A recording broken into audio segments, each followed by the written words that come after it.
Hi, y'all. Hope you're staying safe. Hope nobody got the corona. It's Miss Lee. Let's start this lesson. Then figure out how to work this.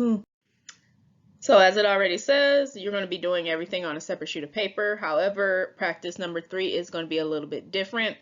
So, just follow along with this PowerPoint video. When you're writing on your paper, make sure you label it. So, do now, practice 1, practice 2. Independent practice, which is number 3. This is due next Thursday, so you're going to turn it in on Edmodo, but if you do not have Edmodo, best bet is to email me. So let's get started. Oh, you do not have to write the questions. So let's get started. So again, make sure you label this due now, write all your answers legibly, so when you take a picture, I'm able to see it, all that stuff. Excuse me. Number 1, according to the pie chart, approximately how much of the greenhouse gas emissions are carbon dioxide? Make sure you look at the pie chart, the entire pie chart. What are the 4 ways that carbon dioxide is being released? So as you can see on here, there are 4 ways that carbon dioxide is being released. From your carbon cycle review that you did for week 2 telelesson, what is the process of burning fossil fuels? And number 4, from your carbon cycle review, how is carbon dioxide removed from the atmosphere? How is it removed from the atmosphere? Name that process for me. So you might want to pause here and do your do now, and then you can move on to the next slides. Quote of the day. So at this point, I would ask somebody to read the quote of the day. Is anybody here? Nope, so I'll read it. The earth is what we all have in common. Y'all already know the norms. Do unto others what you'll have done unto you. Come prepared and ready to learn. Leave negativity at the threshold, wherever your threshold is. If you're in your room, if you're in your house, even if you're outside, leave that negativity away. We are now with Miss Lee. Low tech. Actually, that doesn't make sense because you guys need the computer to see. But anyways, low tech, high engagement. So just put your cell phone away, unless you're on your cell, you get. So last week when you guys were doing your telelesson 2, we went over the carbon, water, phosphorus, and nitrogen cycle. So that review is going to come in handy when we're talking about today, especially when we talk about Earth being a closed system for matter. So as you saw with the nitrogen, the carbon, and the water cycle, all of those elements cycle through our atmosphere back down here on Earth and go right back up into our atmosphere. Phosphorus cycle does not go through our atmosphere, but it does go through the abiotic and biotic factors, just like the water, nitrogen, and carbon cycle. So all of those elements are cycled throughout our ecosystems, and they cycle throughout the Earth because Earth is a closed system for matter. That means nitrogen is not going outside into space and coming right back in here. Earth is closed to that thing. So just think about a water bottle. That water bottle is closed. You can shake it up, you can throw it around. Usually, no water gonna come out. However, when we talk about Earth and energy, Earth is actually an open system for energy because as we learned in the beginning of the year, Earth's energy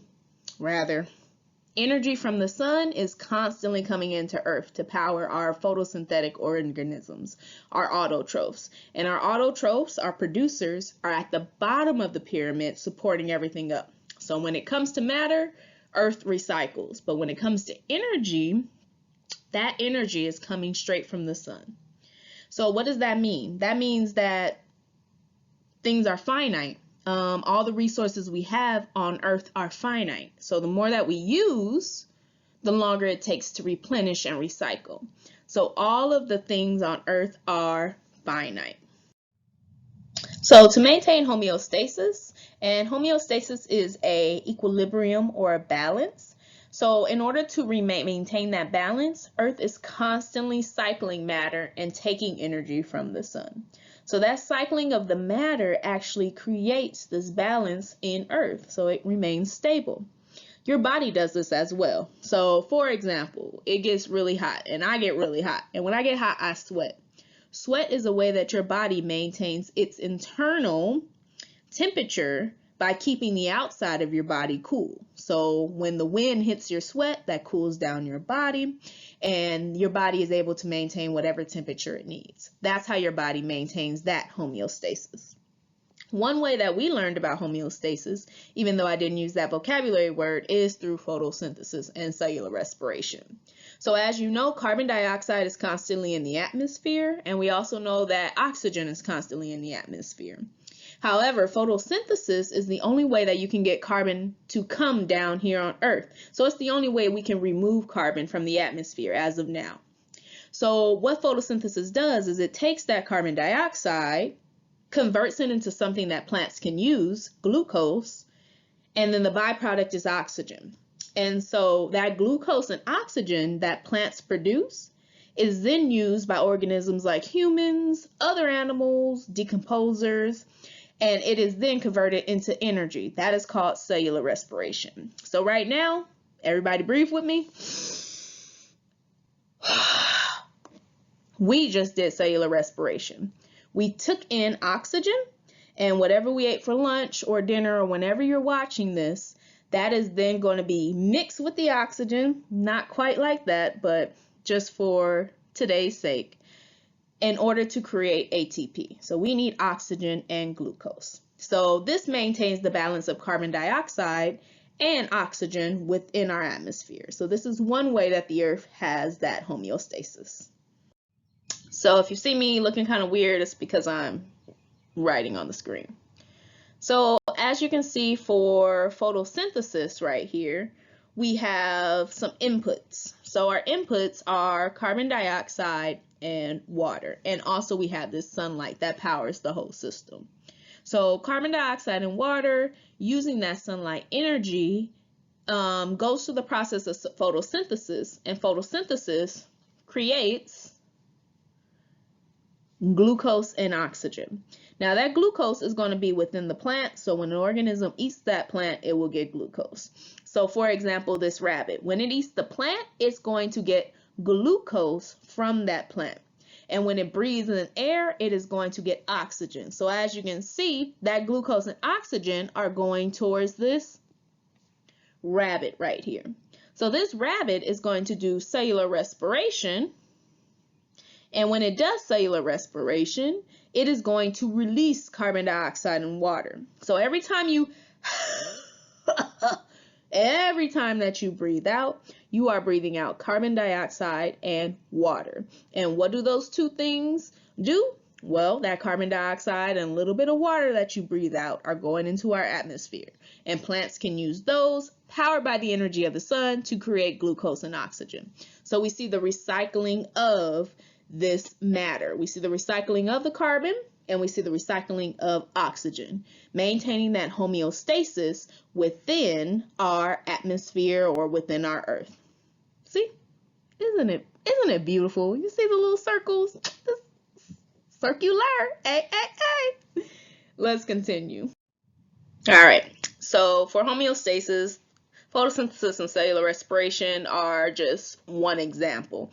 The Earth is constantly trying to remain in balance. So one thing that homeostasis does is it maintains the temperature of the Earth. Now, we've heard a lot nowadays about global warming and what's happening to our atmosphere and everything. Well, let's get down to what is actually happening. So carbon dioxide, methane, nitrous oxide, and fluorinated gases are considered greenhouse gases. And what is a greenhouse gas? A greenhouse gas is any kind of gas that traps the Earth's heat. So they are literally keeping the heat within our Earth. That is why it is called a greenhouse gas. That is what a greenhouse does. So the reason we have greenhouses is because we want to maintain a temperature for our plants to survive. So it traps the heat inside of the greenhouse in order for our plants to survive. However, these gases are trapping the heat of the sun in our Earth. And remember what I said, Earth is constantly getting the sun's rays. Oh, y'all like my hair? I know, y'all look cute. But anyways, so the greenhouse effect. So as you can see here on this image, we have our sun, and we have our earth, and we have our atmosphere. So as you can see, the atmosphere looks almost like a blanket on the earth. It almost looks like a shell. So what does this shell do? So as we can see, if we were to follow these rays of the sun, we can see that the sun's heat and the sun's rays, that some of them bounce off right here, which is good, because if we got the full effect of the sun's heat, we probably wouldn't survive. It is that powerful. And then we have some of the rays that stay within, which trap some of that heat, which is also good, because if it didn't trap any of the heat, it would be a frozen earth. So having them bounce off and some stay in is a very good thing. And the earth loves this, and we love this because we're able to survive as a species. However, where the conflict comes in is how much heat we are trapping. So with those greenhouse gases, it's like the, let me say another example. So it's almost like somebody going out in the middle of July with just a sweater. And then they put on a coat. And then they put on a bigger sweater. And then they put on another coat. So as you keep layering up and the sun's still beaming, you're just going to get warmer and warmer and warmer and warmer. And eventually, if you don't take off some layers or take off a jacket or a sweater or something in the middle of July in Georgia, you're probably going to pass out. And that's basically what we can see happening with our Earth. It's getting too hot. The blanket's getting too thick. And these gases accumulating in the atmosphere is just too much for the Earth. All right, so we have practice number 1. So you guys are going to do this on the same paper that you did your do now on. Just label this practice number 1. Again, you do not have to write the question. So how is Earth a closed system for matter, but an open system for energy? What does homeostasis mean? Give one example in how the Earth maintains homeostasis. You cannot use photosynthesis and cellular respiration. I saw you already trying to use them. What is a greenhouse gas, and what do you think happens when greenhouse gases overaccumulate in the atmosphere? So for all of these questions, make sure you have complete sentences. This will be a great time to pause this and come back to it after you're done, or if you prefer to come back to it later and continue on with the presentation. Whatever you feel. You might want to see some more of Miss Lee. Y'all miss me. I miss you. So carbon dioxide, let's start talking about our greenhouse gases, starting with carbon dioxide. So carbon dioxide literally traps the heat on Earth. That's what our greenhouses do. So humans are a big contributor to those greenhouse gases, especially carbon dioxide, because we are emitting them more and more each year. So as you can see on this graph, this is the human emissions in the blue, and we see our atmospheric CO2 concentration, which means the amount of carbon dioxide, in our red. So as human CO2 levels go up, so does the atmospheric carbon also go up. So that is the trend we see in this graph. So because of humans driving cars, airplanes, boats, because of humans just doing basic industrial things like creating the materials that you're using right now or creating that iPhone, we are emitting a lot of carbon dioxide. So if you remember in the carbon cycle, photosynthesis is the only way that we can bring carbon down. But now, unfortunately, we're cutting down trees, which not only eliminates that source of photosynthesis, but it also is putting more carbon in the atmosphere, because as we cut down trees, we are also taking that carbon that was trapped in the soil and bringing it back here up into the atmosphere. And as more carbon is in the atmosphere, it heats up the Earth. So if we're heating up the Earth, what is going to happen? And that's where we see the melting polar ice caps. So you see the North and the South Pole, and you see glaciers breaking. So that ice is melting. But as that ice is melting, it's also emitting carbon, because there was carbon trapped in the ice, y'all. Carbon was trapped in the ice. So that carbon that was trapped in the ice is also going into the atmosphere. So humans are using transportation. Humans are creating products in factories. Humans are digging up all of these fossil fuels and burning them, which is called combustion, chopping down trees, and also because they're doing all this and emitting all that carbon, making it hotter, carbon's trapping all that heat, we have the melting of the ice caps. So we have more carbon going into the atmosphere. It's this vicious cycle of carbon, carbon, carbon. And again, as human emissions go up, so does the atmospheric emissions. So just take a second, look at some of these pictures. As you can see some factory emissions. Sorry about that. Factory emissions. See some traffic here, and we see countries' carbon dioxide emissions for 2015. And I'm very surprised by the United States being 15%. That is a large percentage comparatively, because our population is not as big as India or as China, yet we are still emitting 15% of the world's carbon dioxide. So yeah, take a second and look at it.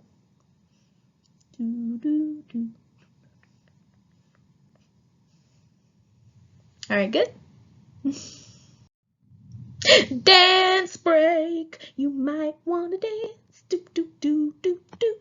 Get it, man. Did it, man. Do, pa, pa, chi, pa, pa. Do, do, ay.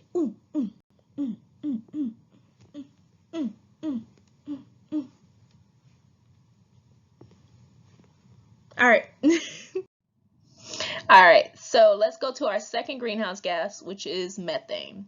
Now, methane can be produced through humans, through using natural gas, and us using just heat and electricity. So those are ways that humans produce methane.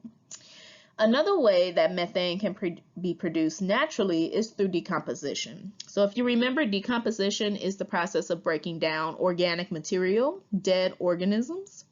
So methane is released during that process. And I put cow farts here because when a cow farts, he actually releases methane. And we're going to go into what that process is called in a few slides. But also another way that methane is being released into our atmosphere through human ways is actually through fossil fuels. So when those fossil fuels are dug up, the methane within them is released into the atmosphere. So before it's even burned and all that carbon dioxide is released, methane is released first. So the more fossil fuels that we are unearthing, the more methane is being released into the atmosphere. Now, what makes methane a little bit more worse than carbon dioxide is that methane is more efficient at absorbing heat from the sun. So when methane gets into the atmosphere, it is better at trapping that heat in our atmosphere. So the more methane we have in our atmosphere, like the better it can absorb that heat, which means that if we have more methane in our atmosphere, the faster our Earth is going to heat up because it is more efficient than carbon dioxide at trapping that heat. So as you can see here for methane, so the top 3 methane emitters are natural gas and petroleum systems, which are human. Enteric fermentation, and if you look to the right, enteric fermentation is a natural part of the digestive process in ruminant animals, such as cattle, sheep, goats, and buffalo. Microbes in the digestive tract or rumen decompose and ferment food, producing methane as a byproduct. So the bacteria in like cow and sheep and goats' stomachs literally are decomposing all of that, grass and leaves, and they are releasing methane because they literally are decomposing all of that food within their gut. So that's why I said cow farts. So 27% of the methane being released is through cow farts. Landfills, manure management, coal mining, and other. So methane emissions are going up because of human agriculture. Because as you know, We are constantly breeding cattle and pigs and other animals for us to eat. All right, so the last type of greenhouse gas we are going on about is nitrous oxide. Now, it's one of those gases that you don't really hear a lot. You've probably heard carbon dioxide, you've probably even heard methane, but you probably have never heard of nitrous oxide. But nitrous oxide is basically a byproduct of using fertilizers and of the animal waste that we have. So human agriculture actually produces 75% of the nitrous oxide because, as I said in the previous slide, we are breeding cattle and pigs and chickens and all of these other animals to eat. And we are fertilizing all of our crops because fertilizer makes plants grow better because it's a source of nitrogen.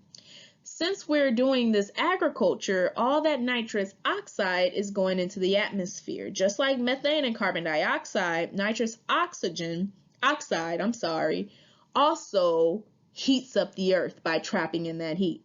And nitrous oxide is actually the best at trapping heat. So having more nitrous oxide inside of the atmosphere will trap more heat than carbon dioxide and methane. And not only that, but nitrous oxide also depletes something called the ozone layer. And we're going to go over that next. But before we do, we've learned about 3 already. So I'm just going to draw a little earth right here. And so first we had our carbon dioxide, CO2, and then we also have our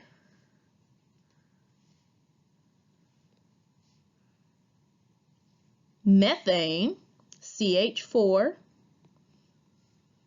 and then we also have our nitrous oxide, N2O, and all of them create a blanket over our little earth. And they are trapping all of the heat that we have, that the sun is producing.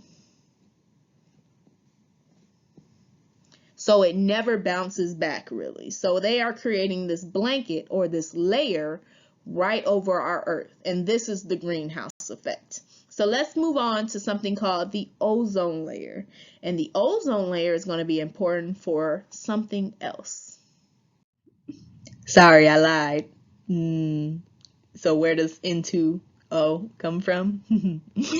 Where does nitrous oxide come from? So as I said before, nitrous oxide comes from agricultural soil and management. So us using those fertilizers and us also not treating the manure from the animals that we breed to eat.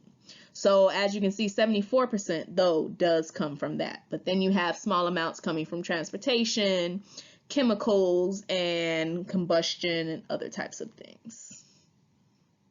Yay, made it to the ozone layer. So remember I said nitrous oxide depletes the ozone layer. So what is the ozone layer? So the ozone layer is a layer of molecules called ozone, which are just 3 oxygen molecules bonded together. And what this layer does is it protects the earth from ultraviolet rays from the sun. Now, ultraviolet rays get a hard time because basically ultraviolet rays can cause cancer. So when you put on sunblock, in the summer, yes, my students, I don't care if you black or whatever, you can get skin cancer too.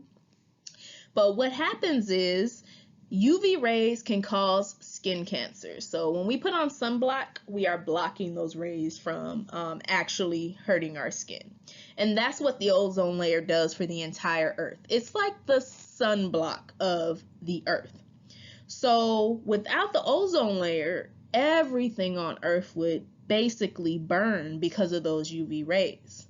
So unfortunately, humans are adding to the depletion of the ozone layer by using chemicals in aerosol spray cans, and you can see those right here. You probably have some at home with your Lysol, coronavirus, spray. And also refrigerants, which everybody has a refrigerator almost in their house. So keeping things cool. These will deplete the ozone layer because the chlorofluorocarbons and the halogens in them have this chemical reaction with ozone that basically breaks ozone down. Same with nitrous oxide. So we want to keep the ozone layer so that we don't, burn. I like my life and I like my skin. Sometimes. Yeah, right now I've been looking nice because I've been drinking my water. But yeah, so the ozone layer is important for blocking those UV rays. So as you can see here, we have our picture. So there's my ozone layer. Look at this, some animation. And these are my sun rays. So basically what happens is the ozone layer is going to block those UV rays from coming in. So they literally are going to bounce off of there.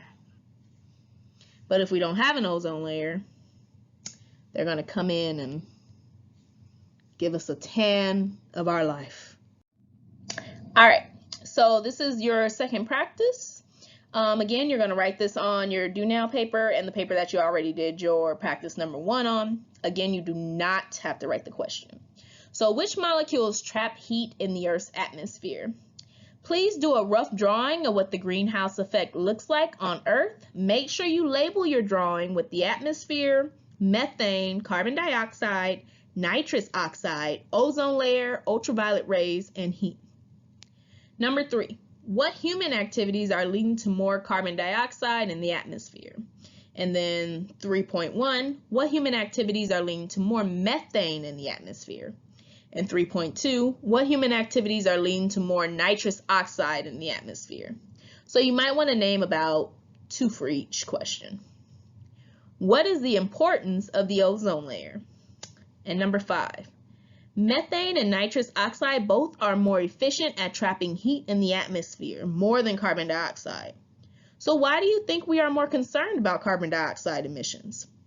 Explain in 2 to 3 sentences. Complete sentences, please.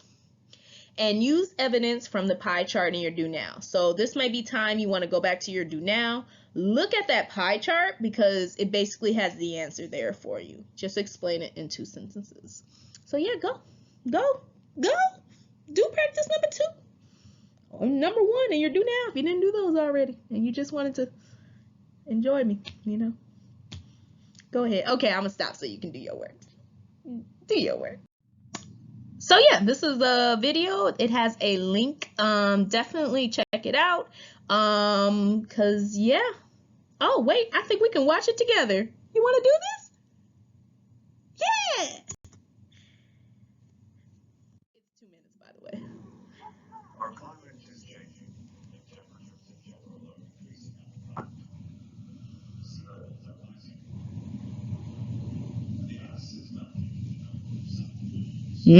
It is. Yep. Let me get comfy. A greenhouse is normally something useful. It helps us grow things like tomatoes out of season. That's because it's nice and warm inside a greenhouse. The sunlight enters invisible light penetrates the glass. This is not connected to many plants in the soil. I wish I had my hot Cheetos.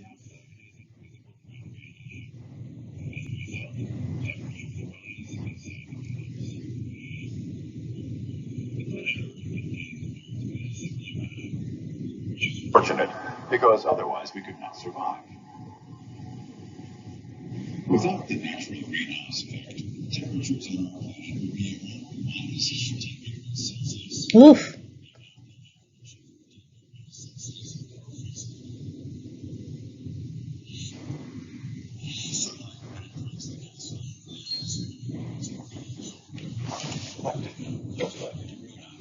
Mm-hmm.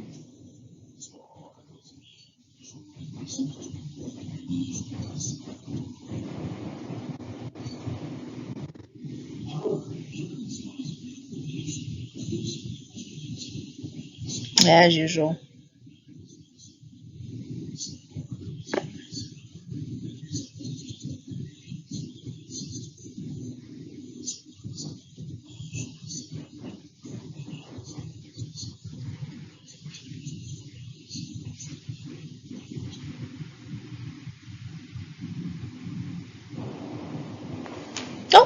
over. Yep. I love that video. Very good. Yeah, I just had the scariest thing happen. Like, it just turned off, and I was like, oh no, I lost all my recordings. Whew. So glad I didn't. But anyway, so your practice 3 is actually going to be on your template. So it's not here on the PowerPoint.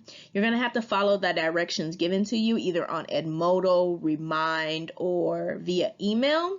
And then you're going to do practice 3 on almost a separate sheet of paper. So make sure that if you have any questions before you get to practice 3, or if you have any questions on practice 3, you just email your instructor or you get in contact them with anyway. But yeah, this has been your lesson. I hope you enjoyed it. I enjoyed it. I miss you guys. Stay safe, stay inside, and make sure that you are keeping healthy and your social distancing. So bye y'all. Catch you on the flip flop. Don't do anything I wouldn't do.